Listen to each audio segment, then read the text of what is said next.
আসসালামু আলাইকুম। বর্তমানে অনলাইন নিরাপত্তা অত্যন্ত গুরুত্বপূর্ণ।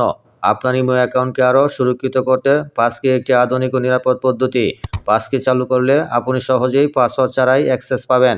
তাতে হ্যাকিংয়ের ঝুঁকিও কমে যাবে। চলুন জেনে নিই কীভাবে ইমো অ্যাকাউন্টে পাসকি সেট আপ করবেন। মোবাইলে হোম স্ক্রিনে আসার পর ইমোতে ক্লিক করুন। অ্যাপটি ঠিক এভাবে ওপেন হওয়ার পর উপরের দিকে খেয়াল করুন প্রোফাইল পিকচার। প্রোফাইল পিকচারে ক্লিক করুন। আবারও নিচের দিকে খেয়াল করুন সেটিংসে ক্লিক করুন।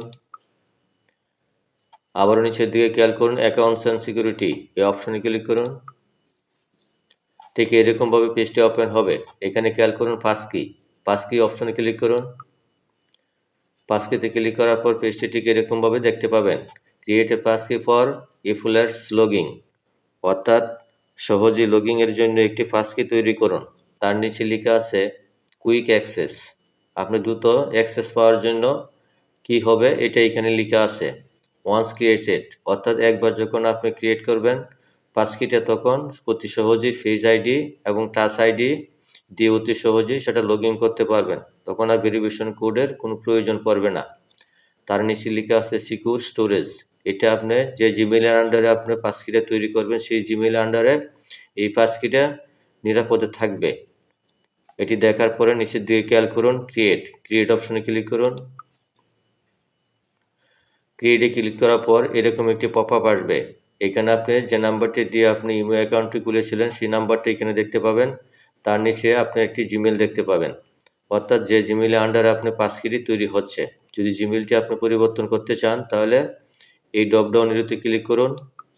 যদি আপনার একাধিক জিমেইল থাকে তাহলে এরকমভাবে শো হবে। এখান থেকে অন্য একটি জিমেইল আপনি সিলেক্ট করতে পারেন।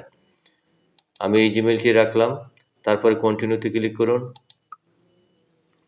এখন এখানে খেয়াল করুন টাচ দ্য ফিঙ্গারপ্রিন্ট সেন্সর, এখানে আপনি ফিঙ্গারপ্রিন্ট দিতে পারেন। যদি আপনার লক স্ক্রিন দিয়ে ফিঙ্গারপ্রিন্ট থাকে তাহলে দিবেন, না হয় যদি পিন থাকে তাহলে ইউজ পিন, অর্থাৎ লক স্ক্রিন যদি আপনার পিনে দেওয়া থাকে তাহলে ইউজ পিন এই অপশনে ক্লিক করার পরে আপনার লক স্ক্রিনের পাসওয়ার্ডটা আপনার দিয়ে দিতে হবে। আমি পাসওয়ার্ডটা দিয়ে দিচ্ছি। দেওয়ার পর নেক্সটে ক্লিক করলেই আপনি এরকম দেখাবে পাসকি ইজ সাকসেস, আপনার একটি পাসকি তৈরি হয়ে গেল। এখন অতি সহজে অন্য কোনো ডিভাইসেও আপনি যখন লগ ইন করতে যাবেন তখন আর ভেরিফিকেশন কোডের প্রয়োজন পড়বে না। আশা করি বুঝতে পেরেছেন। ভিডিওটি ভালো লাগলে চ্যানেলটি সাবস্ক্রাইব করে পাশেই থাকবেন। ধন্যবাদ সবাইকে।